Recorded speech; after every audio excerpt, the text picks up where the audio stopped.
비전의 교회 오늘 여기 이곳의 시리즈 첫 번째 시간 살아계신 주를 고백하는 교회라는 말씀의 제목으로 하나님의 말씀 전하겠습니다.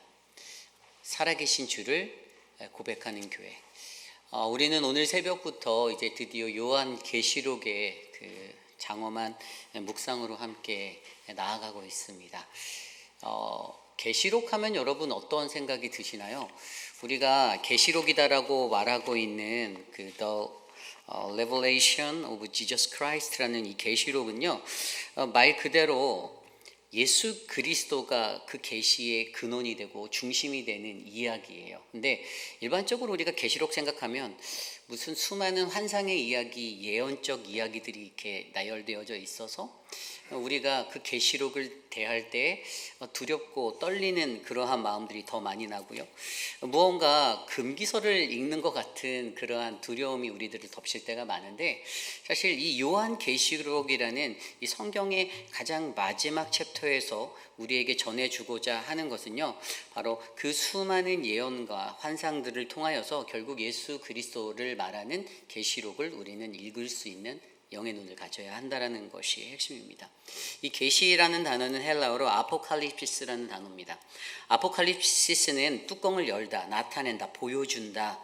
그래서 우리가 이것을 unveil 한다라고 말하는 건데, 이것은 그냥 나타내고 보여주는 어떤 예언적이고 그냥 특별하게 딱 나타내는 그것만의 어떤 아주 스페셜한 그런 어떤 점성술적과 같은 그런 이야기가 아니라, 사실은 하나님을 사랑하고 주님을 사랑하는, 그리고 진리의 말씀을 사랑하는 거룩한 하나님의 백성들에게 바로 이 계시록은 예수 그리스도를 선명하게 보여주기 위한 책으로 우리에게 쓰여졌다라는 것입니다.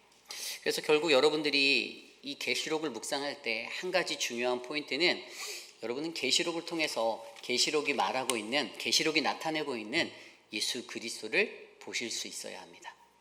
그래서 저는요, 오늘부터 비전의 교회, 오늘 여기 이곳의 시리즈, 말씀 시리즈를 진행해 보려고 합니다. 건강하고 아름다운 비전의 교회, 꿈이 있는 교회, 그 교회가 바로 오늘 이곳에 있는데, 이 계시록이 쓰여질 때 계시록은요, 오늘 우리가 묵상하고 있는 1장은요 이 과거에 관한 이야기를 말하고 있고요. 그리고 2장과 3장에서는 현재의 이야기, 그리고 그 뒤에 이제 6장부터 끝까지의 이야기는 이 미래에 관한 이야기를 나타내주고 있는데요. 오늘 그 이야기들을 우리가 이제 조금씩 말씀 안에서 묵상해 보며, 과거에도 또 오늘에도, 그래도 앞으로 미래에도 그분이 우리 안에 어떻게 동행하시는지를 말씀에서 찾아보아 하나님이 원하시는 거룩한 몸된 교회, 그 비전의 교회가 바로 이곳에 우리 안에 함께 넘쳐나기를 간절히 소망합니다. 그래서 오늘 주시는 첫 번째 말씀, 살아계신 주를 고백하는 교회, 오늘 첫 번째 우리에게 주시는 살아계신 주를 고백하는 아름다운 교회는 어떠한 교회냐면요, 바로 첫 번째로 예수의 환난과 나라와 참음에 동참하는 형제가 있는 교회라는 것입니다. 오늘 말씀 9절 말씀은 이렇게 시작합니다. 나 요한은 너희 형제요, 예수의 환난과 나라와 참음에 동참하는 자라. 하나님의 말씀과 예수를 증언하였으므로 말미암아 밤모라 하는 섬에 있었더니. 아멘. 자, 여러분, 이 계시록 1장의 배경에 요한이 자신의 정체성을 나타내며 하는 말인데요, 나는 너희 형제다라고 얘기하고요, 예수의 그 그리스도의 환난과 나라라는 것은 하나님의 나라예요. 하나님의 나라와 또 인내함, 참음에 내가 동참하는 사람이다라고 자기 자신의 정체성을 드러냅니다. 그리고 자신의 삶의 모습을, 내가 하나님의 말씀과 그 복음을 증거하다가, 예수를 전하다가 내가 지금 밤모라 하는 섬으로 유배해 왔어 라고 얘기하고 있어요. 그의 처지가 지금 유배지에 와서 격리되어져 있는 그러한 사도 요한의 모습으로 우리에게 전달되고 있습니다. 여기서 우리가 중요하게 여겨야 하는 것은요, 아마 이때가 요한에게는 어느 정도 고령의 나이였을 거예요. 그렇죠?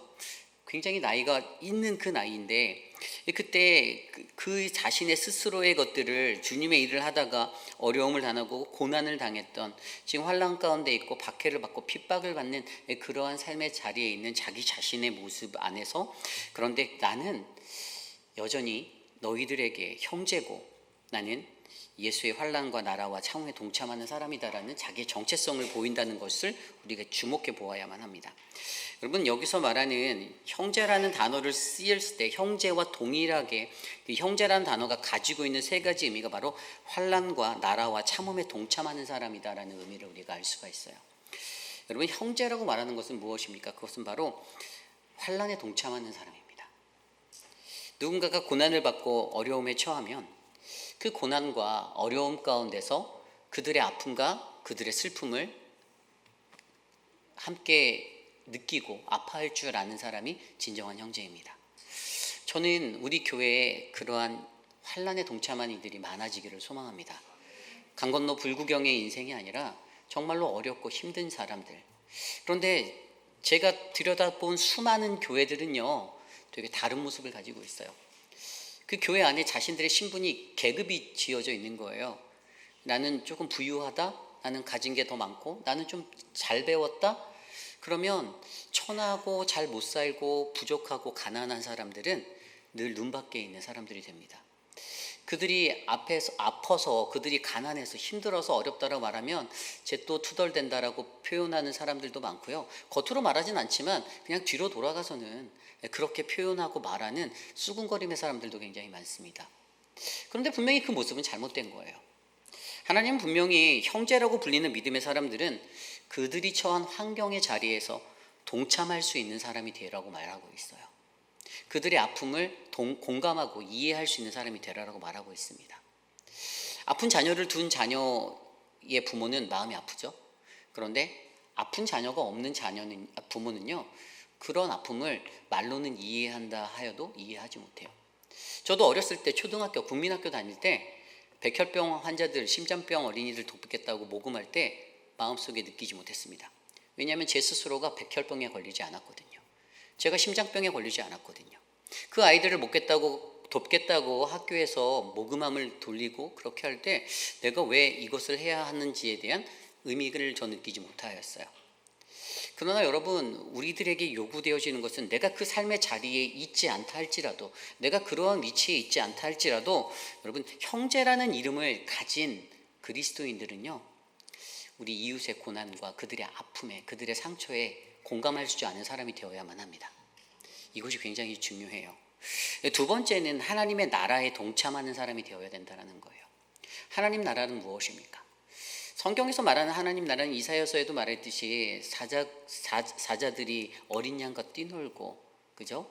독사굴에 손을 넣어도 물리지 않는 그러한 나라. 이것은 뭐냐면 하나님이 천지를 창조하셨을 때 처음에 그 네이처한 그 본연적인 모습의 나라예요. 하나님이 이상향으로, 하나님이 유토피아처럼 이상적으로 세우셨던 그 나라, 모든 자들이 하나님의 그 질서 아래서 운행하고 살아가고 자신의 이기적인 마음, 자신의 욕심을 드러내지 아니하고 오히려 섬기고 사랑하고 베풀고 나누고 함께 어우러질 수 있는. 그런데 여러분, 세상을 들여다보십시오. 선과 악이 세상에 다 공존하고 있는데, 물론 그들이 공존하면서도 서로 그들은 같은 공존은 하지만 진정한 하나님이 원하시는 공존의 자리에는 이르지 못합니다. 선한 자들의 마음 가운데는 늘 악한 모습으로 살아가는 자들이 늘 부대끼고요, 악한 자들의 마음속에는 선하게 살아가는 사람들이 부대끼입니다. 오히려 자기들이 더 정당성을 밝히고 자기들이 더 맞다라고, 내가 더 온전하다라고 그렇게 고집하며 살아갈 때가 많습니다. 그러나 하나님은 분명히 우리들을 이 땅에 보내주셨을 때 아담과 하와를 지으시고 그리고 그들을 에덴 동산에 그곳에 놓아두셨을 때 그 하나님의 그 은혜를 누리며 살아갔던 그 하나님의 나라가 바로 오늘 이 시간 우리가 살아가는 이 땅 가운데 세워지시기를 하나님이 원합니다. 그래서 여러분, 교회의 목적은 무엇이죠? 교회의 목적은 하나님 나라가 이곳에를 외치며 복음을 전하는 것입니다.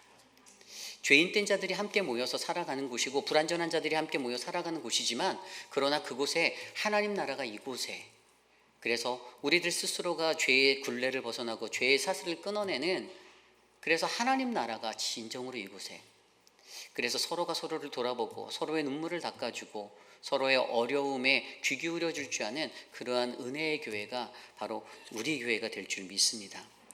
그리고 세 번째로 말하고 있는 것은요, 바로 참음, 인내에 동참하는 것이다 라고 이야기하고 있어요. 여러분 여기서 인내다라는 것이 무엇일까요? 인내라는 것은 헬라어로 휘포모네라는 단어입니다. 휘포는 뭐뭐 아래에, 그리고 이 메노라고 쓰여진 모네는요 머물다라는 단어예요. 어느 아래에 머물고 있는 것이 있네. 이게 뭐냐면 바로 우리가 주님 안에 머물고 있을 때 우리는 진정한 인내를 할 수 있다라는 것을 의미하고 있어요. 그리스도가 없는 자들의 인내는 한계가 있습니다. 저도 그리스도가 없는 듯이 인내하지 못할 때가 너무 많아요. 어떤 상황과 환경 속에 그런 것들을 마주할 때가 너무 많습니다. 그리고 항상 꼭 지나고 나면 한 번 더 참아볼 걸, 좀 더 참아볼 걸, 내 안에 여전히 내가 그리스도인이 아닌 것 같다라는 모습으로 창피함이 느껴질 때가 많이 있어요. 그러나 여러분 분명히 오늘 우리가 형제로 모인 이 공동체 안에 있는 우리들이라면, 그렇다면 저와 여러분들은 예수 안에서 휘포문에 예수 아래에서 예수 안에서 우리는 인내하고 기다리고 참을 줄 아는 그러한 인생들이 되셔야 할 줄 믿습니다. 사람들이 모여 사는 곳에 공동체에, 그런데 하나님은요 교회라는 것들을 바로 수많은 형제들 또 자매들을 채우셨어요. 물론 오늘 말씀에서는 요한은 자매라는, 나는 자매요, 이게 아마 그 본인의 이제 성적인 것이 남성이기 때문에 형제만 언급한 것이지만, 사실 어떻게 보면 이 성적인 차별을 뛰어넘어서 교회 안에 공존하고 있는 모든 그리스도인들은 다 형제고 자매고 형제라는 거예요. 우리는 그냥 패밀리예요. 그런데 그러한 자들에게 무엇이 필요한가? 바로 환난과 하나님 나라와 인내에 동참할 수 있는, 참음에 동참할 수 있는 바로 그러한 모습이 있어야 우리는 바로 아름다운 교회, 거룩한 교회, 복된 교회가 될 수 있다는 것입니다. 그러므로 여러분, 살아계신 주를 고백하는 교회, 그 교회가 되기 원하신다라면 여러분 바로 예수의 환난과 하나님의 나라와 참음에 동참하는 그러한 형제가 되시기를 부탁드립니다. 그러한 형제들이 많아지길 원합니다. 누군가가 어려운 일을 당해서 설마 우리 교회는 그런 분 안 계시죠? 아예 고소하다라고 말하시는 분은 안 계시잖아요. 그들이 어려운 일을 당했으면 정말로 그들을 위해서 중보하고 기도하고 마음을 합해서, 누군가가 정말로 아프고 고통받고 교회에도 나오지 못할 정도로 몸을 추스릴지 못할 정도로 힘든 일이 있으면 그러한 사람은 그냥 한국 가서 사는 게 낫는데라고 표현하는 게 아니라 그들을 위해서 내가 어떻게 기도해야 할까, 내가 어떻게 저들을 위해서 마음을 써야 할까를 고민하는 그러한 아름다운 형제를 가지신 믿음의 사람들이 되시길 원합니다. 우리가 그러한 공동체로 거듭날 때 우리 공동체 속에서는 살아계신 주님을 고백하는 아름다운 교회가 바르게 세워질 줄 믿습니다. 오늘 마지막으로 두 번째, 살아계신 주를 고백하는 교회 두 번째 말씀은요, 모든 믿는 이들은 과거의 기록을 통하여 두려움을 이기는 살아계신 주님을 고백해야 한다입니다. 사실 이 두 번째 포인트가 오늘 말씀에서는 굉장히 중요한데요, 오늘 말씀 19절을 보면요, 19절에 이러한 말씀이 있습니다. 그러므로 내가 본 것과 지금 있는 일과 장차 될 일을 기록하라. 이 말씀을 설명드리면 이제 그 요한에게 계시되어진 그 하나님이 예수 그리스도를 계시하여 나타주면서 그에게 말씀하신 이야기인데요, 예수 그리스도 인자가 어떠한 분인지를 막 설명해요. 그렇게 설명하고 나서 그 뒤에 그 명령의 말씀적으로 19절을 주셨어요. 그런데 내가 본 것과 지금 있는 일과 장차 될 일을 기록하라라고 말하는데요, 제가 바로 이 포인트에서 제가 이번 시리즈의 주제를 비전의 교회, 오늘 여기 이곳의 시리즈로 정한 거예요. 이게 뭐냐면 여기에서 아까 제가 처음에 말씀드린 대로 계시록에 구별을 해드렸잖아요. 1장에서는 과거의 기억, 그리고 2장과 3장에서는 현재, 그리고 6장 이후에는 미래에 관한 것이다 라고 제가 설명드렸는데, 오늘 여기 지금 29절 말씀에 보면 내가 본 것, 그것이 바로 오늘 1장의 말씀이에요. 그가 본 것이 무엇인가? 요한이 과거에 보았던 것이 무엇일까? 이제 그 답은 너무나도 간단해요. 예수 그리스도를 말하고 있는데, 그리고 지금 있는 일, 그리고 장차 될 일, 이것들도 다 그것이 나타내고자 하는 것은 전부 다 예수 그리스도를 향하고 있어요. 그래서 오늘 이 말씀 속에서 우리가 믿는 이가 과거의 기록을 통해서 두려움을 이기는 살아계신 주님을 고백해야 한다라는 이것을 나눠보려 합니다. 여러분 아까 제가 말씀드렸지만 9절 말씀에 뭐라고 했죠? 반모섬에 지금 살고 있는, 거하고 있는 요한, 여러분 사도 요한의 고통이 느껴지십니까? 여러분들 유배당해 보신 적 있어요? 어딘가 갇혀 보신 적 있나요? 어딘가 갇혀 있고 혼자 외로이 떨어져 있다면 굉장히 외로움이 자기를 엄습하겠죠. 두려움이 올 수도 있을 것입니다. 내가 이곳에서 어떻게 살아가야 하지? 그런데 여러분, 이 요한계시록에 쓰여진 시대적 배경을 보면요, 이때에는 로마 황제들의 시대였어요.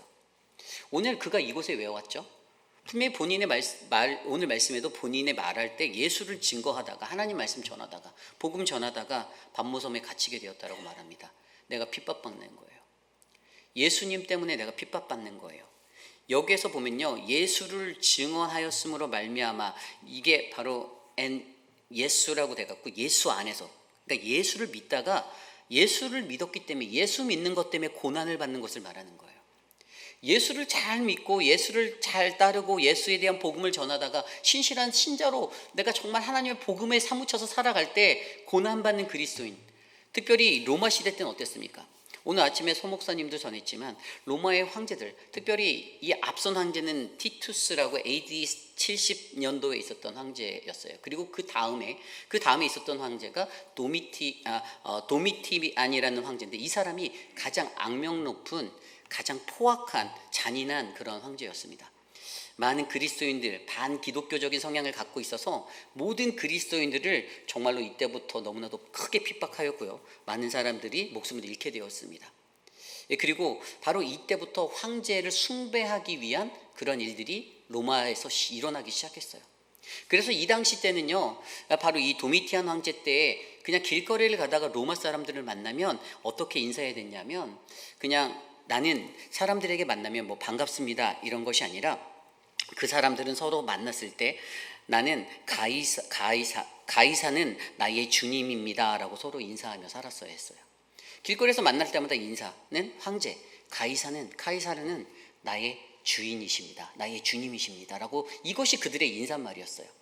그런데 그곳에 살아가고 있던 그리스도인들에게는요, 그 인사 앞에서 그들은 그렇게 인사하지 않았어요.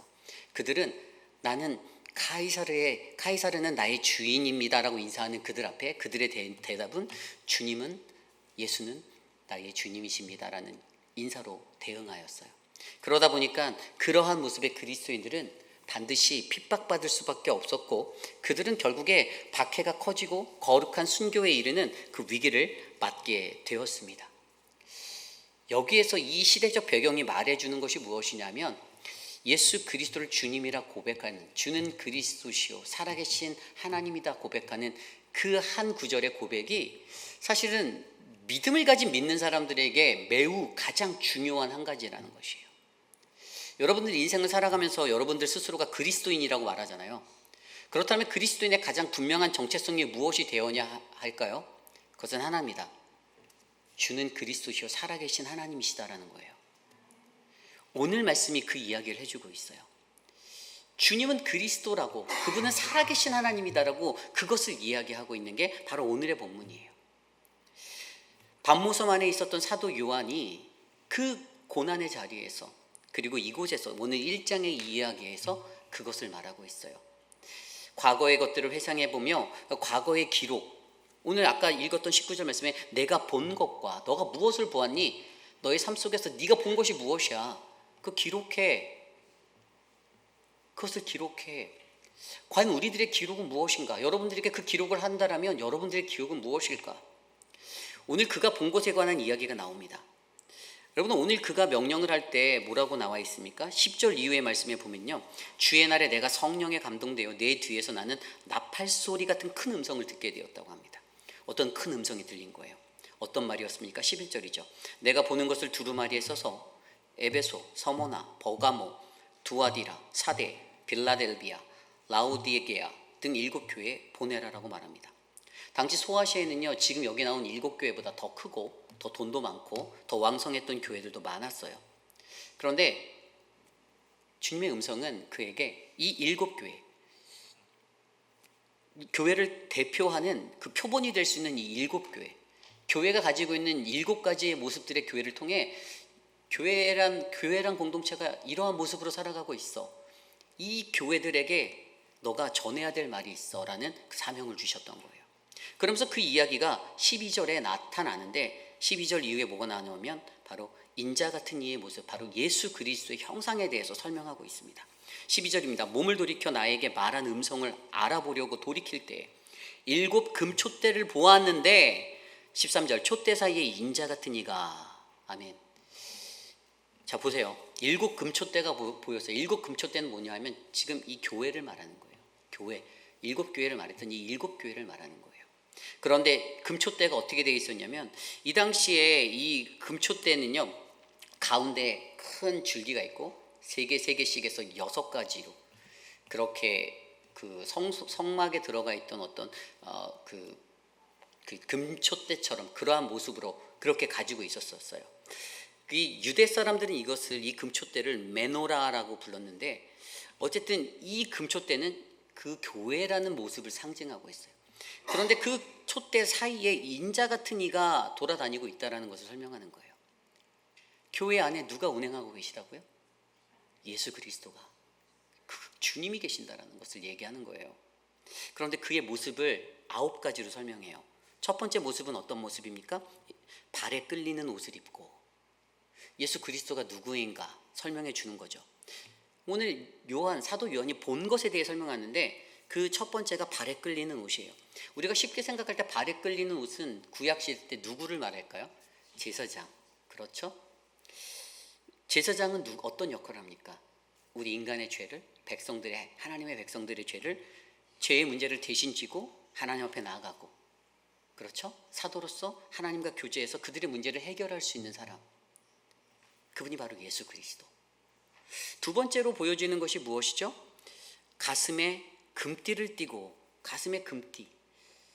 여러분, 근데 문제는 제사장은 가슴에 금띠를 하지 않아요. 금띠를 하는 건 누굴까요? 왕이에요, 왕. 그는 왕이라는 거예요. 예수 그리스도 그는 왕이에요. 왕이라는 존재성에 대해서 그의 본질을 설명합니다. 세 번째, 휜 양털 같고 눈 같은 머리라고 표현되고 있어요. 그의 머리와 털의 희기가 흰 양털 같고 눈 같으며, 여기서 여러분 휜 양털 같고 눈 같은 이 머리는 무엇입니까? 예수 그리스도가 순결하다, 무죄하다라는 것에 대해서 설명하고 있어요. 그분이 거룩하신 하나님이라는 거예요. 그는 그 거룩하신 분이라는 것을 말하고 있습니다. 그리고 네 번째는요, 바로 눈은 불꽃 같다라고 설명하고 있습니다. 14절이죠. 불꽃 같은 눈. 불꽃 같은 눈은 뭐죠? 부리부리한 눈, 제 눈처럼 부리부리한 눈. 모든 것을 막 뚫어지게 관찰하고 다 이렇게 모든 것을 아시는, 제가 막 어떻게 하나 보자 이런 그런 게 아니라 예수님은 모든 것을 다 아시는, 우리를 깊이 있게 꿰뚫어 보시는 그런 분이시라는 거예요. 자, 그러면 다섯 번째는 뭐라고 했습니까? 그의 발은 풀무불에 단련한 빛난 주석 같다라고 설명합니다. 이것은 무엇입니까? 여러분 혹시 그런 거 아십니까? 로마서, 옛날에 로만 16:19 해갖고 그 노래 있었잖아요. 거기 보면 그 선한 데는 지혜롭고 악한 데는 미련하나, 이게 그 성경 구절인데 이 16장 20절에 보면 평강의 주님 속히 사단을 너희 발 아래 상하게 하리, 이렇게 구절이 나와요. 그죠? 평강의 주님이 속히 사단을 그의 발 아래서. 여러분 이 풀무불에 단련된 이 주석 같은 발은요, 바로 사단을 발 안에서 짓밟으실, 바로 승리하실 예수 그리스도를 상징하는 거예요. 승리자 예수 그리스도예요. 그러니까 결국에 이 세대를 살아가는 로마 시대 때 사람들은 도미티안 같은 황제가 승리자 같은 삶을 느끼며 그냥 유배되고 박해받고 그러고 살았는데, 그만 높여지고 그렇게 살았는데, 실질적으로는 그를 아는 사람은 주님이 승리자시구나라고 느끼며 살아가는 거죠. 그리고 그 다음 여섯 번째는요, 많은 물소리와 같은 음성을 듣게 되었다고 말합니다. 그의 음성은 많은 물소리 같으며, 여러분 많은 물소리 어디서 많이 들어봤죠? 이거 무슨 찬송가 복음성가집 제목인데, 이 많은 물소리가 뭐냐면 그 권세, 위험 있는 하나님의 말씀을 말하는 거예요. 그 하나님의 그 폭포수가 위에서 떨어질 때 막 쫙 하면서 폭포를 가보신 분들은 알겠지만 그 소리가 웅장하잖아요. 위험 있잖아요.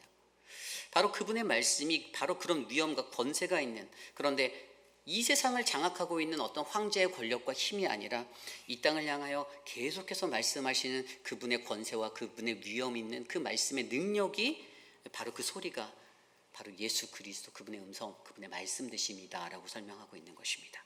그리고 일곱 번째는 무엇이죠? 일곱 번째는 그의 오른손에 7별이 있고, 오른손에 있었던 7별, 별은 교회를 상징합니다. 그런데 오른손에 있다라고 하는 것은 더 강한 손이 오른손이잖아요. 일반적으로 더 강한, 물론 때에 따라 왼손잡이는 왼손이 더 강할 수 있지만 이 오른손은 성경에서 강하신 오른손 하면 그분의 권능, 더 힘이 센, 결국에 주님의 강한 손 안에 교회가 있다라는 것을 설명하고 있는 거예요. 그분의 강한 손 안에. 그러니까 이 세상에서는 아무리 박해를 받아도 하나님의 강한 손 안에 교회는 존재할 수밖에 없다라는 그 원리를 설명하고 있습니다. 그리고 8번째는요, 그 입에서 나온 좌우의 날성검, 입에서 나온 검은 바로 심판을 상징하는 거예요. 예수님 그분이 바로 심판자가 되신다라는 것입니다. 자, 그리고 마지막 9번째는요, 9번째 보면요, 마지막 16절 후반부에 그 얼굴은 해가 힘있게 비치는 것 같더라. 해가 힘있게 비치는 것 같은 얼굴, 이것은 뭐냐면 밝게 드러난 그분의 얼굴은 바로 그분의 영광, 찬란한 영광, 완전한 영광을 상징하고 있습니다. 예수님이 이러한 분이다라고 그에게 보여주신 거예요. 그래서 아까 내가 본 것, 그가 본 것이 무엇입니까? 바로 인자 예수 그리스도, 그분이 갖고 있는, 아까 제가 처음부터 말씀드린 그분이 가지고 있는 우리의 죄를 해결하시는 제사장으로서의 발에 끌리는 옷의 역할로 그분이 죄의 문제를 해결하시는 분이고, 그리고 그분이 왕이시고, 그리고 그분이 거룩하신 분이시며, 그분은 우리를 꿰뚫어 보시고, 그분은 승리자가 되시고, 그분은 권세와 위엄이 있으신 분이시고, 그분은 바로 강한 손에 교회를 지켜주시고 교회를 운행하시는 분이시고, 그리고 그의 심판자로서의 모습이 바로 그분이시고, 그리고 완전한 영광의 주체가 바로 예수 그리스도 되신다라는 것을 내가 보지 않았느냐, 지금 요한에게 이것을 설명하고 있습니다. 그런데 이야기가 여기서 끝나지 않아요. 17절 18절 말씀에 보면 이렇게 나와 있습니다. 내가 볼 때 그의 발 앞에 엎드려져 죽은 자 같이 되매 그가 오른손을 내게 얹어 이르시되 두려워하지 말래요. 나는 처음이요 마지막이니 곧 살아있는 자라. 내가 전에 죽었노라. 볼지어다 이제 세세토록 살아있어 사망과 음부의 열쇠를 가졌노라. 아멘. 18절이 굉장히 중요한 말씀입니다. 박해를 받고 핍박을 받은 그 죽음의 문턱 앞에 선 자들을, 그들을 향해서 뭐라고 소망되신 주를 향한 그 음성이 뭐라고 선포됩니까? 야, 나도 죽었었어. 그러니까 두려워하지 마, 염려하지 마. 내가 이 죽음을 다스릴 거야. 다스리는 자, 사망의 열쇠, 그 죽음의 열쇠는 나한테 있어. 내가 이것을 다스리는 사람이야. 결국에 이러한 소망 때문에 나중에 후에 어떻게 됩니까? 콘스탄틴 대제 때 기독교가 국교로 공인되는 로마의 기적이 일어나죠. 그런데 그렇다고 박해가 끝났을까요? 아니에요. 콘스탄틴 대제 후에 그 줄리안이라는 황제가 60년 뒤에 나타났는데 그 사람 때 다시 박해가 상승적으로 바뀌게 되었어. 고난이 있었고 기독교인들이 더 어려운 핍박을 받게 되었던 역사가 그들 속에 있습니다. 근데 여러분, 여기서 중요한 것은요, 오늘 인자와 같은 이의 이러한 모습을 보여주고 그에게 주시는 말씀이 무엇이었습니까? 주님은 살아계시는 분이셔. 주님은 살아계시는 분이시니 죽음을 두려워하지 말아라 라는 그 음성을 사도 요한이 깨달았던 거예요. 이게 핵심이에요. 사도 요한이 오늘 그가 본 환상, 내가 본 것, 내가 지금 본 이 과거의 이야기라고 했어요. 지금 우리는 현재 시제로 이야기지만 지금의 이야기였지만 이 요한계시록 선상의 이야기에서는 이건 사도 요한의 과거의 이야기예요. 그의 이야기 속에서 그가 발견한 것은 내가 믿는 그 주님이 살아계셔서 예수 그리스도, 그분이 아까 그러한 모습에 그 9가지 모습의 그분은 지금도 살아계셔서 그분이 죽음을 다스리시고 죽음을 통치하시고 그분이 나와 함께 하시니 내가 이곳에서 승리할 수 있다라는 그 소망을 바라보는 것입니다. 반모섬이라는 꽉 무언가 막혀버린, 숨통이 막혀버리고 무언가 돌파할 수 없을 것 같은, 이제 내 인생은 끝인가? 노년의 시간에 이제 나는 여기서 그냥 죽어야 하나라고 절망과 아픔을 마주할 수밖에 없었던 요한이 그곳에서 발견한 이 환상의 이야기, 이 계시를 통해서 그가 발견한 그리스도, 그분이 바로 그의 인생의 소망이 되어서 결국에 지금 우리 인간들이 사는 세상에 우리를 지배하는 것은 강력한 힘의 권세, 황제의 힘, 이러한 세상의 어떤 통제되는 시스템, 이런 것이 아니라 바로 사망의 음침한 골짜기에서 내가 다닐지라도 해를 두려워하지 않을 이유는 주님이 나와 함께 계신다라는 죽음을 이기시고 부활하신, 그래서 나의 주님이 되시는 그 주님이 지금 여기 계신다라는 바로 이 믿음의 소망을 발견한 요한의 마음에 주어지는 바로 아름다운 고백이 되었다라는 사실입니다. 그래서 여러분, 믿는 우리들에게는 바로 이 과거의 기록, 내가 본 것이 무엇이냐, 너는 무엇을 보았니? 여러분들 오랜 시간 동안 신앙생활 하셨죠? 그 시간 동안에 여러분들 본 것이 도대체 무엇입니까? 지난 20년, 30년, 40년, 50년, 60년 살아오시면서 예수 믿는다라고 교회 다니고 그리스도인이라고 살아가시면서 여러분들이 보신 주님의 계시, 보여주신 계시는 도대체 무엇이에요? 아직 보신 것이 무엇인지 잘 모르겠나요? 여러분들에게 분명히 동일하게 수십 년 동안 보여주신 계시가 있어요. 삶의 어떠한 환경 속에서도, 핍박받을 때도, 고난당할 때도, 해결하지 못하는 그 아픈 굴레의 상황 속에서도 주님은 분명히 그 역사의 현장에서 우리에게 보여주신 것이 있는데, 그런데 그때 우리는 주님의 살아계심을 내가 믿음으로, 내가 이 죽음이 두렵지 않습니다라는 이 고백을 하는 신앙인이 되었는지를 점검해 보셔야 한다는 것이에요. 그렇습니다. 예수 그리스도는 죽음을 이기셨고요. 그분은 여전히 우리를 다스리시는 분이십니다. 그분은 우리의 주인이시고, 그분은 우리의 왕이시고, 그분은 영광받기에 합당하신 하나님의 아들이십니다. 그러므로 오늘 이 시대를 살아가는 저와 여러분들, 바로 우리들의 삶 가운데는요, 살아계시는 주를 고백하는 성도가 많아지는 주를 경험한 교회가 되시기를 소망합니다. 그 과거가 우리에게 묻어있기를 소망합니다. 계시록의 역사는 그렇게 들여다봐야 하는 거예요. 계시록, 그냥 뒤에 가면 뭐 전쟁의 이야기도 있고 무서운 이야기도 나오고 말세 이야기 같은, 여러분 말세가 언제죠? 말세가 왔습니까? 안 왔습니까? 말세는 왔습니다. 이미 예수 그리스도가, 우리가 뭐 임재 재림의 때만 말세라고 생각하는, 아니에요. 이미 예수 그리스도가 오신 이때부터 말세는 시작된 거예요. 이 땅의 그 환난과 고통과 7년의 환난과 같은 그 모든 위기가 우리에게 다 있습니다. 지금 우리는 말세 때를 살고 있는 사람들이에요. 그렇다면 오늘과 같은 이 시대를 살아가는 이 자리에서 반모섬과 같은, 어떤 인생은 반모섬과 같은 그러한 절망과 위기와 고독을 느끼며 살아가는 그 삶의 자리를 안고 살아갈 텐데, 그래서 마음이 늘 무언가 허전하고 외롭고 씁쓸하고 눈물 쏟아지는 그러한 기도로 여러분들의 침상을 채울 때가 많을 텐데, 그렇다면 과연 저와 여러분들 우리의 삶은 살아계신 주님을 고백하며 살아가는 그러한 믿음의 모습으로 살고 있는지를 점검해 보시기를 부탁드립니다.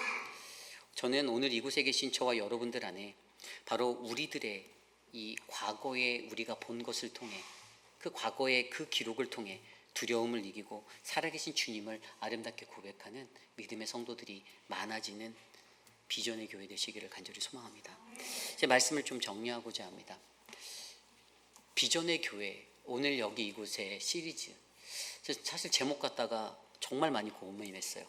한 일주일 내내 시리즈 제목을 뭐로 할까만 정말 여기 막 제가 책에다가 이렇게 노트 필기를 하는데 한 4-5번은 고쳤어요. 맨 처음에 뭐 건강한 교회 세우기 시리즈, 뭐 새하늘과 새 땅 시리즈 막 정말 많이 적었어요. 여기 뭐 역사 속의 하나님, 뭐 오늘 이곳에 막 변화별거 다 적어보다가 라스트 미닛에 본당에 들어오기 전에 비전의 교회다. 비전의 교회.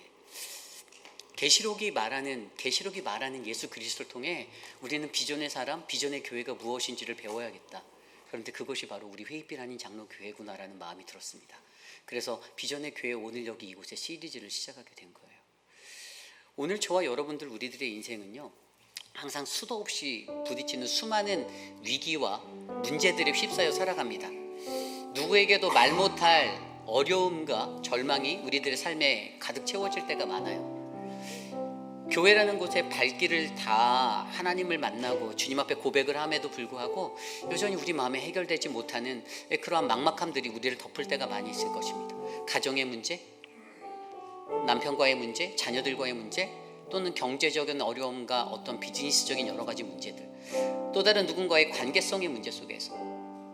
그런데 여러분, 그러한 절망의 인생 속에서도 오늘 반모섬에 놓였던 요한이 붙잡았던 한 가지 소망은 바로 예수 그리스도였다는 것입니다.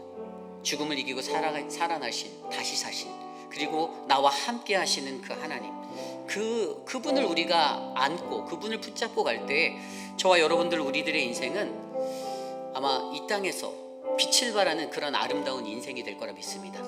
제가 아까 설명드렸죠. 7 금촛대가 교회라고 했어요. 교회. 어떤 교회가 돼야 됩니까? 촛대의 역할은 빛을 발하는 거예요. 빛을 발하는 교회. 저는 우리 교회 역사가 그런 빛을 발하는, 하나님이 가장 원하고 기대하는 교회, 어떤 교회일까요? 빛을 발하는 교회예요. 교회가 빛을 잃어버리면요, 교회가 손가락질을 받는 겁니다. 성도가 빛을 잃어버리면요, 손가락질을 받는 거예요. 교회에서 집사를 맡고 있고, 교회에서 권사를 맡고 있는데, 교회에서 장로를 맡고 있는데, 제가 교회에서 목사를 맡고 있는데 빛을 발하지 못하면, 빛이 사그러들고 빛이 소멸되어진 인생이 되면 교회는 세상으로부터 손가락질을 받고 비난과 질타를 받게 되어 있는 것입니다. 그러므로 여러분, 우리는 이 땅에 빛을 발하는 7 금촛대의 교회가 되시기를 바랍니다. 그리고 우리가 그것을 감당해낼 수 있는 건 그것을 거니는 예수 그리스도가 계시다라는 거예요. 그 7 금촛대를 거니시고 운행하시는 그분이 계셔서. 그래서 여러분, 15세기의 종교개혁자였던 마르틴 루터가 이런 말을 했어요. 자신이 뛰어들었던 그 종교개혁의 삶 속에서 종교개혁만으로는 교회가 새롭게 될 수 없다라는 결론에 이르렀어요. 그리고 나서 그가 했던 말이, 교회는 날마다 계속해서 개혁되어져야 한다라고 말하는 겁니다. 개혁은 반드시 필요해요. 하지만 이 개혁이요, 정말 하나님의 말씀 안에서 하나님이 보여주신 그 나타내주신 예수 그리스도의 방침에 따라, 그분을 따라 이루어지는 개혁일 때 그 교회는 진정한 비전의 교회가 될 수 있음을 믿으시기 바랍니다. 그리고 가장 아름다운 빛을 발하게 될 것이라 저는 이것을 믿습니다. 우리 회입빛 아닌 장로교회가 세상에 얼마나 많은 교회가 있습니까? 그죠? 이 좁은 지역 안에도 벌써 10몇 개, 15개 교회, 그 이상의 교회가 있을 거예요. 그런데 그 중에서 정말 가장 아름답게 빛나는, 찬란하게 빛나는 하나님의 영광을 담고 있는 그리스도가 이곳에서 운행하시는 그 교회가, 저는 우리 회입빛이라는 장로교회가 되기를 간절히 축복합니다. 그러한 마음으로 이 시간에 함께 오늘 주신 말씀을 놓고 함께 찬양을 하기 원하는데요, 그럼에도 불구하고 우리 함께 이 찬양 드리며 나아가겠습니다. 함께 찬양합시다. 마음속에 어려움이 있을 때, 마음속에 어려움이 있을 때, 마음속에 어려움이 있을 때, 마음속에 어려움이 있을 때, 마음속에 어려움이 있을 때, 주님 내게 먼저 오사 내 맘을 만지고, 주님 앞에 나올 수 없을 때, 주님 앞에 나올 수 없을 때, 주님 앞에 나올 수 없을 때, 주님 날 먼저 와. 우리 처음부터 다시 한번 찬양할까요?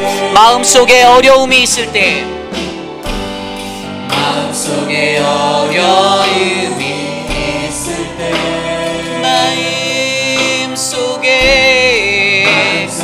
어려움이 있을 때, 마음속에 어려움이 있을 때, 주님 내게 먼저 오사, 주님 내게 먼저 오사 내 맘을 만지고, 주님 앞에 나올 수 없을 때, 주님 앞에 나올 수 없을 때,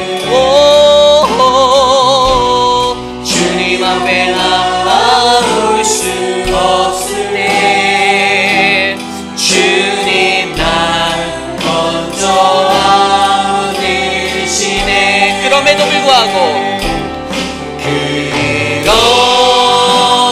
불구하고 날 사랑하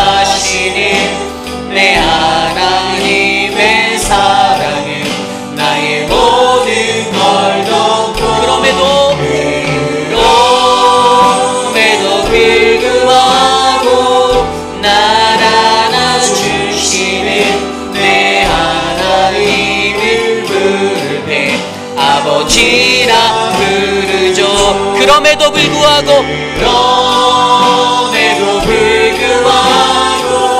날 사랑하시는 내 하나님의 사랑이 나의 모든 걸 덮고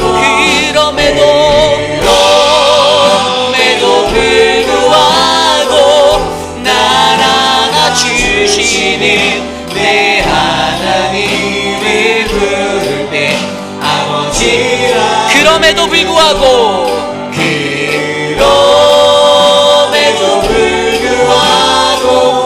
날 사랑하시는 내 하나님의 사랑은 나의 모든 걸 덮고 그럼에도 불구하고 날 안아주시는 내 하나님을 부를 때 아버지라 부르죠.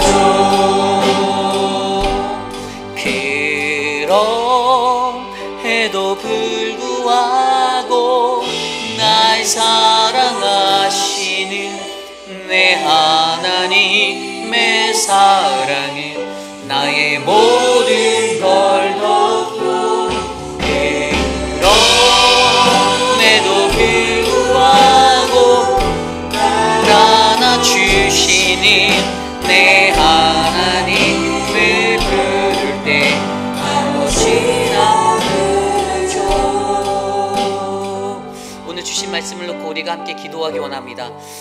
오늘 주신 말씀처럼 우리는 요한 내가 본 것, 그 과거의 회상을, 과거의 그 본 기억을 통해 우리의 삶에는 항상 살아계신 하나님, 주는 그리스도시요 살아계신 주님이라는 이 믿음의 고백이 담겨 있기를 원합니다. 그리고 공동체에 모여 우리가 교회라는 아름다운 하나님의 성전에 모여 함께 동행하는 형제가 되었을 때 우리들의 정말 우리가 진정한 형제인가? 우리는 예수의 환난과 또 그 예수 하나님의 나라와 그리고 그분의 그 인내에 동참할 수 있는 그 믿음의 모습으로 서로를 돌아보며 함께 가는 아름다운 공동체가 되기를 소망합니다. 그래서 오늘 이 시간 우리가 기도할 때 하나님, 우리 회빛이라는 장로교회가 하나님, 내가 그러한 믿음의 사람이 되길 원합니다. 그러한 비전의 사람이 되길 원합니다. 하나님, 어떠한 상황에서도 바로 이 비전을 보여주시는, 그래서 그 비전의 역사가 바로 오늘 여기에 이곳에 머무는 우리 교회가 되길 원합니다. 우리 오늘 주신 말씀을 놓고 함께 합심하여 기도하겠습니다. 사랑의 하나님, 우리가 바로 비전의 교회가 되길 원합니다. 오늘 그 교회가 여기 이곳에 있게 하여 주심에 감사합니다. 우리 교회 모든 성도님들은 하나님 살아계신 주를 하나님이라 고백하는 하나님, 그러한 하나님의 은혜의 자녀들이 되길 원합니다. 하나님, 밤모섬 안에서 두려움에 떨었던 하나님 사도 요한이 소망의 그 역사를 붙잡을 수 있었던 것은 주님은 살아계셔서 이 죽음도 두렵지 않다, 죽음의 문턱에서 주님이 말씀하신 나도 죽었었다, 내가 부활하였다, 염려하지 마라, 내가 이 죽음을 다스린다라는 그 은혜가 있음을 우리가 기억하게 하여 주시고 항상 이 믿음의 소망을 붙잡고 살아가게 하여 주시고, 요한의 고백기 나는 너희들의 형제요 예수의 환난과 나라와 참음에 동참하는 그러한 자라고 고백한 하나님 그 믿음을 가지고 우리도 함께하는 형제 자매들의 환난과 하나님 나라 그리고 참음에 동참하는 믿음의 역사가 되어져 가도록 역사하여 주시옵소서. 하나님 인도하여 주시길 간절히 소망합니다. 우리 이 시간에 함께 계속해서 기도할 때 우리 얼마 남지 않은 도미니카 단기 선교를 위하여 기도합니다. 도미니카 선교를 통하여서 우리가 어제도 기도회로 모여서 26분들이 줌을 통해 기도회를 하였습니다. 함께 마음을 모으고 뜻을 합하여 하나님 앞에 뜨겁게 기도하였습니다. 우리 교회가 기도보다 성령보다 앞서지 아니하는 교회가 되게 하여 주시고, 그로 인하여 하나님의 역사, 그 선교를 바라볼 수 있는 은혜의 교회가 되게 해달라고 기도했으면 좋겠습니다.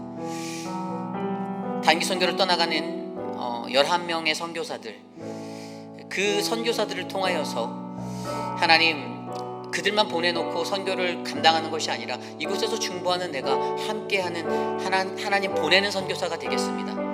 하나님, 우리 교회가 더욱더 아름다운 하나님 나라의 사역을 하나님의 뜻에 맞춰 이뤄갈 수 있도록 잘 점검하고 또 점검하고 우리가 가는 길이 하나님의 말씀을 의지한 선교의 길인지를 점검하며 그 땅에 하나님께서 복음을 전하여서 세우실 그 영혼들을 하나님께 온전히 인도하는 아름다운 교회가 되게 해달라고, 이번 선교 사역의 모든 BBS 사역과 가가오 노봉전도 모든 집을 찾아가 함께 나는 그 전도의 시간을 통해 우리가 만나는 현지 교회, 우리가 참여하게 될 현지 교회의 예배들, 도미니카의 그 어려운 이웃들, 그 땅에 난민으로 넘어와 있는 IT의 난민들까지, 그들의 교회까지 하나님 우리 교회를 통하여서 그들에게 하나님의 사랑을, 복음을 전하게 하옵소서. 이 시간 우리 함께 합심하여 단기 선교를 위해서 기도하겠습니다. 주님 도와주십시오. 5일간의 일정으로 우리가 도미니카 땅으로 나아갑니다.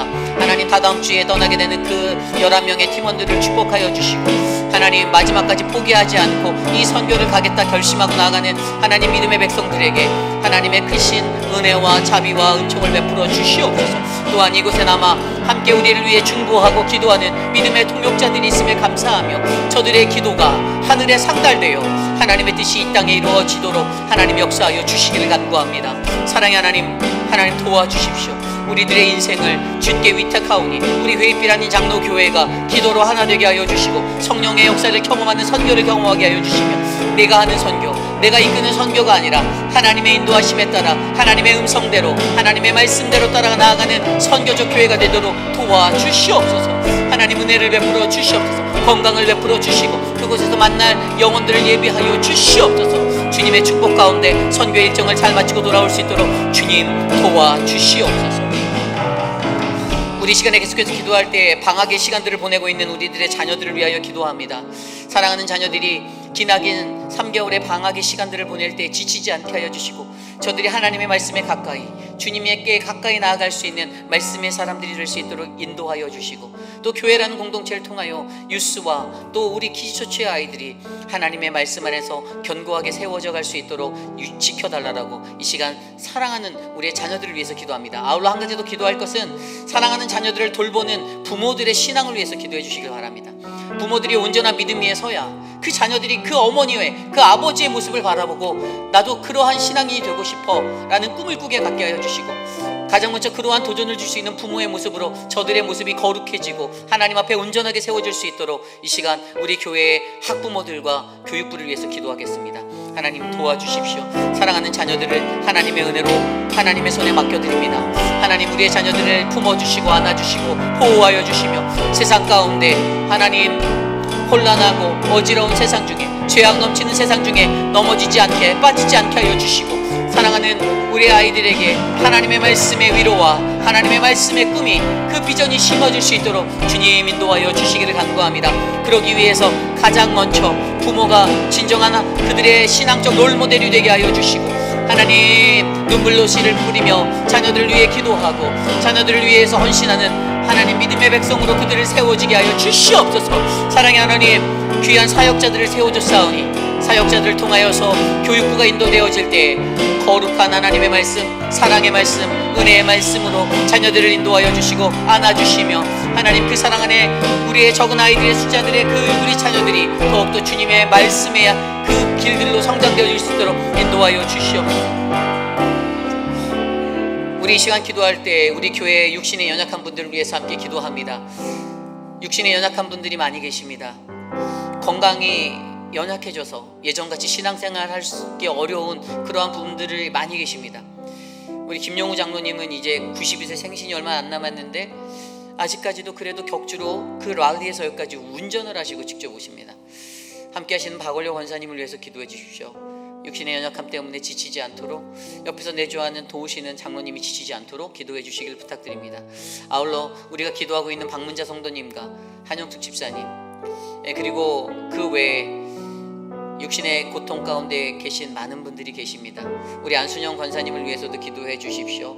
밤마다 무릎에 통증이 오셔서 잠 못 이루시는 시간들이 많은데 그 시간들을 하나님께서 회복해 달라고, 그래서 이제 의사와 상의해서 큰 병원에 가서 이제 무릎을 좀 수술해야 되는 그러한 치료를 받아야 하는데 그것들을 위해서 기도해 주시고, 또한 우리 교회에 혈압과 고혈압, 당뇨 그 많은 것들로 인해서 고통받는 분들, 눈으로 인해서 시력의 저하로 인해서 그러나 하나님을 예배하고자 더욱더 하나님 앞에 전진하는 그 믿음의 백성들을 위해서 함께 이 시간 우리 마음을 앞에 함께 기도하겠습니다. 사랑의 주님, 도와주십시오. 사랑하는 우리의 믿음의 가족들을 지켜주십시오. 사랑하는 우리 맥스에게 하나님의 은혜를 베풀어 주시고, 사랑하는 우리 마일즈에게 하나님의 사랑을 베풀어 주셔서 하나님, 사랑하는 자녀들이 하나님의 복음 안에서 회복할 수 있도록 은혜를 베풀어 주시길 간절히 소망합니다. 사랑하는 우리 귀한 김민준 장로님, 신화분 집사님, 소영 집사님, 하나님 김춘호 장로님, 눈의 것들로 고통받지 않게 붙잡아 주시고 하나님을 예배하는 참된 예배자로 섬길 때 더 큰 세임을 허락하여 주시고 회복의 은혜들을 베풀어 주시기를 소망합니다. 하나님이 요양병원에 계시는 하나님 황봉현 어머님을 돌보아 주시고 치매로 고생하는 그 삶의 자리를 만져주시고, 사랑하는 가족들을 위해 기도하고 있는 안문희 집사님에게 힘을 주시고, 영호 스미스의 그 삶의 은혜가 건강의 회복이, 사랑하는 양양금 어머님의 건강의 회복이 일어나 하나님 믿음의 가정으로 거듭날 수 있도록 복을 내려주시길 간구합니다. 하나님 유광현 집사님을 지켜주십시오. 하나님 거동이 불편한 그 자리, 하나님 그 삶의 자리를 만져주십시오. 하나님 박장순 권사님을 지켜주시옵소서. 사랑하는 박원려 권사님을 위하여 기도합니다. 권사님에게 새 힘을 주시고 권사님의 은혜에 그 힘을 더해주시고, 사랑하는 우리 김옥순 권사님, 하나님 불편함이 없도록 건강을 허락하여 주셔서 더욱더 주님을 예배하는 자리 되게 하여 주십시오.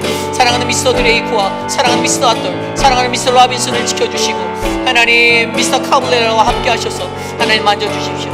사랑하는 이미의 성도님을 위하여 기도합니다. 하나님, 사랑하는 남편을 위해 기도하는 그 기도를 들어주시고 하나님 남편의 그 건강이 회복되어질 수 있도록 은혜를 베풀어 주시옵소서. 주여 도와주시옵소서. 마지막으로 기도하기 원합니다. 우리 교회의 모든 예배를 위해 기도합니다. 2025년도가 시작된 지 벌써 절반이 지나갔습니다. 담임 목회자로서 우리 교회를 위해 기도하는 한 가지는 하나님, 이 교회가 거룩한 주님의 성전 되게 하여 주십시오.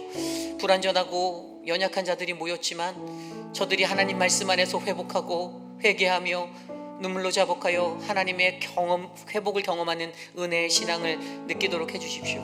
여전히 바뀌지 않고 여전히 깨어지지 않은 완악한 우리들 스스로의 모습들, 그 모습들 안에서도 하나님을 구하고 하나님의 말씀을 구하고 주님의 뜻을 바라는 믿음의 예배가 이곳에 일어나게 해주십시오. 우리 표건 목사님을 통해 이루어지는 EM의 예배와 유중훈 전도사님을 통해 이루어지는 키즈처치 예배, 암스트롱을 통해 이루어지는 유스 예배, 이 모든 예배, 또한 저와 우리 KM의 목사님들이 함께 드려지는 새벽 예배와 3일 저녁 예배, 모든 KM의 예배들까지도 주님, 이 예배의 주관자가 되어주셔서 하나님의 강권적인 성령의 역사가 이 예배 가운데 드러나게 하여 주시고 우리가 성령 하나님을 경험하고 체험하는 예배가 되도록 우리 예배를 만져달라고 이 시간 합심하여 함께 기도하고 제가 기도하는 축도로 마치겠습니다. 주님 도와주십시오. 우리의 예배를 주께 올려드립니다. 하나님, 이 예배가 하나님의 거룩하심을, 주님의 영광을 나타내는 아름다운 예배가 되길 원합니다. 죄인된 우리들이 주님 앞에 모여 엎드려 예배하는 이 시간, 하나님 말씀으로 우리를 씻어주시고 그리스도의 보혈로 우리를 만져주시며 하나님, 우리의 완악함들, 우리의 연약함들, 하나님 우리의 죄성으로 가득 찬 우리의 모습들을 하나님 불쌍히 여겨주셔서 너는 내 사랑하는 딸이다, 너는 내 사랑하는 아들이라 우리에게 손 내미시는 그 하나님을 만날 수 있도록 하나님 도와주시옵소서. 힘들고 지친 성도들에게, 절망 가운데 머물고 있는 연약한 자들에게, 그들에게 위로가 되어주시고 평화가 되어주시고 예배로 말미암아 회복되어지는 하나님의 은혜를 경험할 수 있도록 우리 회입비라는 이 장로교회 예배를 만져주시옵소서. 하나님, 예배를 주님께 온전히 드리고 예배를 거룩히 드리는 믿음의 교회가 하나님 이곳에 세워지기를 원합니다. 하나님, 이 예배의 주인이 되어주시고 성령 하나님, 우리에게 하나님의 은혜를 베풀어 주시옵소서. 주여 도와주시옵소서. 주님, 우리의 예배를 사모하게 하시고 주님, 우리의 갈급한 심령 위에 부어주신 하나님의 생명수 넘치는 그 은혜가 넘쳐나도록 역사하여 주시옵소서. 참으로 존귀하신 하나님 감사합니다. 하나님, 3일 저녁에도 우리가 거룩하신 하나님의 존전에 나와 하나님 앞에 예배하며 주님의 말씀 가운데 설 수 있는 은혜를 주심에 감사합니다. 하나님, 우리는 모두 다 연약합니다. 그러나 주님의 말씀이 우리의 소망이 되고 이 어지럽고 혼란한 세상 속에서 이 말세의 시간을 살아가면서도 우리가 유일하신 하나님을 바라보며 예수 그리스도를 바라보며 한 걸음 한 걸음 믿음의 삶으로 나아가는 거룩한 백성이 되기를 소망하오니 주님, 비전의 교회로 우리 회입비라는 장로교회를 세워주시고 그 비전의 교회가 오늘 여기 이곳에 바로 우리 회의빛 아닌 장로교회 될 수 있도록 복을 내려 주시옵소서. 사랑하는 성도들의 가정이 그러한 교회가 되기를 원합니다. 그러한 처소가 되기를 원합니다. 하나님, 아버지를 보고 어머니를 보고 나도 저러한 신앙인의 삶을 살고 싶다라는 비전이 생기는 가정이 되게 하여 주시고, 하나님, 우리들이 아름다운 하나의 공동체로 모여서 서로가 서로를 존중하고 배려하며 서로 양보하고 헌신할 때 아름답고 새로워지는 거룩한 교회를 이곳에 만들어 주시옵소서. 지금은 우리 구주 예수 그리스도의 무한하신 은혜와 그 크신 하나님의 사랑하심과 성령 하나님의 감화감동 교통하심의 역사가 거룩하신 하나님의 교회 안에서 신앙생활하며 살아갈 때에도 예수 그리스도를 바라보며, 주님, 나는 바로 주님과 함께, 그 살아계신 주님과 함께 있기에 죽음이 두렵지 않습니다. 그 어떠한 것도 나를 막지 못합니다. 내가 주님을 보고 교회를 보고 그분의 영광스러운 교회가 이곳에 세워질 수 있는 그러한 믿음의 백성이 되게 도와주시옵소서라고 고백하는 사랑하는 우리 모든 회의빛 아닌 장로교회 성도님들 한 분 한 분 저들의 머리 위에 지금으로부터 영원토록 함께 하시기를 간절히 축원하옵나이다. 아멘.